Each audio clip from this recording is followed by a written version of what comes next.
Welcome to Nandu பாப்பா kitchen. இன்றைக்கி நம்ம அருமையாக ஒரு ரசம் ரெசிபி பார்க்கலாங்க. இந்த ரசம் எல்லாருக்கும் பிடிக்கிற மாதிரி எப்படி வைக்கலான்னு பார்க்கலாம். ரசத்தில் என்ன அப்படி ஸ்பெஷல் அப்படின்னா, நம்மளுக்கு ஒரு நாளைக்கு ரசம் நல்லா இருக்குங்க, மற்ற ஒரு நாளைக்கு ரசம் நல்லா இருக்காது. ஆனால் டெய்லியுமே ரசம் சூப்பராக இருக்கிறதுக்காக எப்படி வைக்கலான்னு பார்க்கலாங்க. 3 பல் பெரிய பூண்டு எடுத்துருக்குறேங்க, ஜீரகம் 1 ஸ்பூன், மிளகு 1 ஸ்பூன், பெருங்காயம் இது போல் சின்ன கட்டியாக உடச்சி எடுத்து வச்சுருக்குறேங்க. இதெல்லாம் ஒரு மிக்ஸி ஜாரில் சேர்த்துட்டு தண்ணி எதுவும் சேர்க்காமல் கொரகொரப்பாக அரைச்சிட்டு வந்துடலாங்க. இது போல் கொரகொரப்பாக அரைச்சிட்டு வந்துடலாங்க. இதை அப்படியே வச்சிடலாங்க, அப்புறமா தேவைப்படும். இப்போ ஒரு பாத்திரத்தில் சின்ன லெமன் சைஸ் அளவு புளி எடுத்துருக்குறேங்க. அதை தண்ணி ஊற்றிட்டு ஒரு 5 நிமிஷம் நல்லா ஊறட்டுங்க. இது போல் நல்லா ஊறினதுக்கு பிறகு 1/2 டீஸ்பூன் மஞ்சள் தூள் சேர்த்துக்கலாங்க.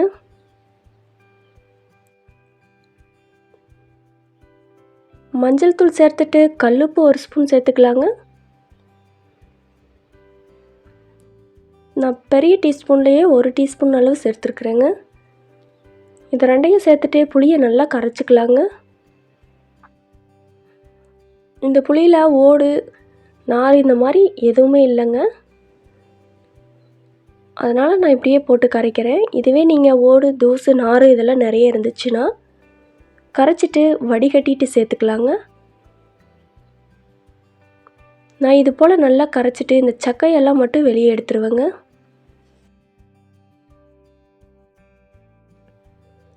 இது போல் புளியை நல்லா கரைச்சிட்டு அந்த சக்கையை மட்டும் வெளியே எடுத்துடலாங்க. எல்லா சக்கையும் வெளியே எடுத்ததுக்கப்புறமா 3 தக்காளி சேர்த்துக்கலாங்க. 4 கட் பண்ணி வச்சுருக்கிறேன்.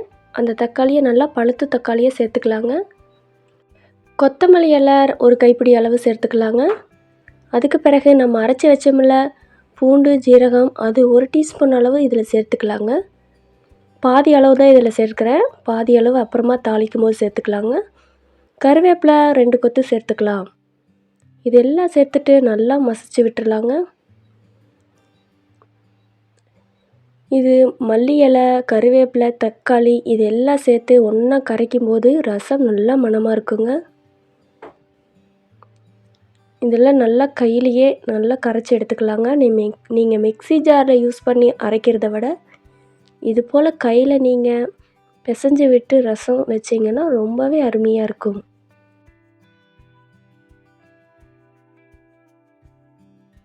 இது போல் பொறுமையாக எல்லா தக்காளியும் நல்லா நைஸாக கையிலேயே கரைச்சி விட்டுக்கலாங்க.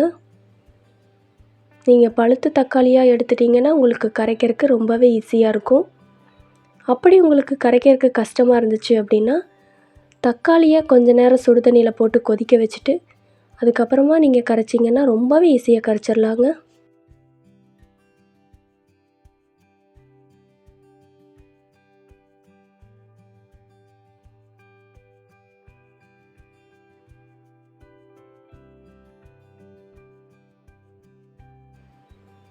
கரைச்சதுக்கப்புறமா இது போல் இருக்குங்க. இது ஒரு ஓரமாக எடுத்து வச்சிடலாம். இப்போ புளிப்பு செக் பண்ணி பார்த்துட்டு அதில் தண்ணி சேர்த்துக்கலாங்க. உங்களுக்கு ரசம் எந்த அளவு புளிப்பு வேணும் அப்படின்னு பார்த்துட்டு தண்ணி சேர்த்துக்கலாம். இந்த புளி தண்ணியெல்லாம் ரெடி பண்ணதுக்கப்புறமா நம்ம ஸ்டவ் ஆன் பண்ணிவிட்டு இது போல் ஒரு பேன் வச்சுக்கலாங்க. பேன் வச்சுட்டு 2 ஸ்பூன் கடலெண்ணெய் சேர்த்துக்கலாம். எண்ணெய் நல்லா சூடானதுக்கப்புறமா 1 டீஸ்பூன் கடுகு சேர்த்துக்கலாங்க. கடுகு நல்லா பொரிஞ்சு வந்ததுக்கப்புறமா 2 பச்சை மிளகாய் இது போல் நீள்வாக்கில் கட் பண்ணி வச்சுருக்குறேங்க, அதையும் இதில் சேர்த்துக்கலாம். சேர்த்துட்டு 2 கொத்து கருவேப்பிலையும் கூடவே சேர்த்துக்கலாங்க. இதெல்லாம் சேர்த்ததுக்கப்புறமா நம்ம அரைச்சி வச்சோம்ல பூண்டு ஜீரகம் மிளகு அதெல்லாம் மீதம் இருக்கும், அதையும் இதிலையே சேர்த்துக்கலாங்க. பாதி அளவு தான் நம்ம கரைக்கிறதுக்கு சேர்த்தோம், மீதி அளவெல்லாம் இது போல் எண்ணெயில் சேர்த்துக்கலாங்க. இது சேர்த்துட்டு நீங்கள் ரொம்ப நேரம் எண்ணெயில் வதக்கக்கூடாதுங்க. ஒரு 2 நிமிஷம் இருந்தாவே போதும். ரொம்ப நேரம் நீங்கள் வதக்குனீங்கன்னா ஒரு மாதிரி கசப்புத்தன்மை ஆயிரும்.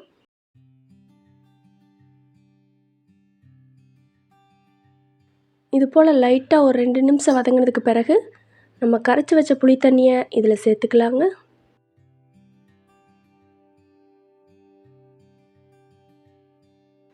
எல்லா தண்ணியையும் முழுமையாக சேர்த்துட்டு இந்த ஸ்டேஜில் நீங்கள் உப்பு செக் பண்ணி பார்த்துட்டு உப்பு பத்தலைன்னா உப்பு சேர்த்துக்கலாங்க. ஸ்டவ்வை ரொம்ப ஹை ஃப்ளேமில் வைக்க வேண்டாங்க. ஸ்டவ்வை மீடியம் ஃப்ளேமில் வச்சுட்டு நுர வர வரைக்கும் வெயிட் பண்ணலாங்க.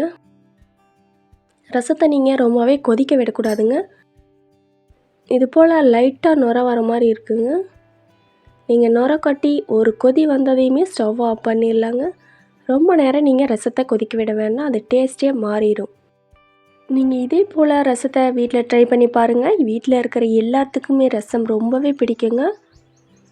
நீங்கள் வீட்டில் எப்படி ரசம் வைப்பீங்க அப்படின்னு சொல்லி கமெண்டில் சொல்லுங்கள். ரசம் வைக்கிறது என்ன பெருசாக, இது இவ்வளோ நேரம் சொல்கிறீங்க அப்படின்னு நீங்கள் நினைக்க வேண்டாங்க. ரசம் நம்ம வைக்கிற ரசம் ஒரு நாளைக்கு நல்லாயிருக்கும், ஆனால் மற்றொரு நாளைக்கு நல்லா இருக்காது. ஆனால் இது போல் நீங்கள் வச்சிங்கன்னா டெய்லியுமே ரசம் சூப்பராக இருக்குங்க. இது போல் அங்கங்கே ஒரு கொதியாக வருது பாருங்கள். நீங்கள் எடுத்ததுமே ரசம் ஹை ஃப்ளேமில் வச்சுட்டு கொதிக்க விடக்கூடாதுங்க. இது மாதிரி மீடியம் ஃப்ளேமில் வச்சுட்டு நுர வர வரைக்கும் வெயிட் பண்ணணுங்க. ஆனால் நான் இப்போ சொல்லியிருக்கிற மாதிரி அளவுகளோட நீங்கள் வீட்டில் கண்டிப்பாக செஞ்சு பாருங்கள். திரும்ப திரும்ப ரசம் செய்வீங்க, சூப்பரான டேஸ்ட்லேயும் இருக்கும்.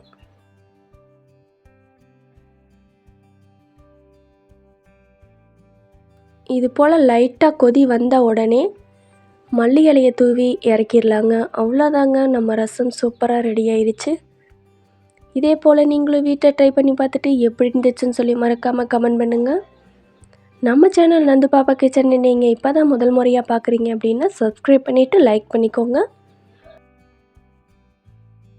நம்ம சேனலில் நிறைய வகையான குழம்பு ரெசிபீஸ் இருக்குதுங்க. வெஜ் குழம்பு, நான்வெஜ் குழம்பு, ஸ்வீட், பொரியல், சட்னி அப்படின்னு நிறைய வகை ரெசிபீஸ் போட்டிருக்குறாங்க. நீங்கள் விருப்பப்பட்டீங்க அப்படின்னா போய் செக் பண்ணி பாருங்கள்.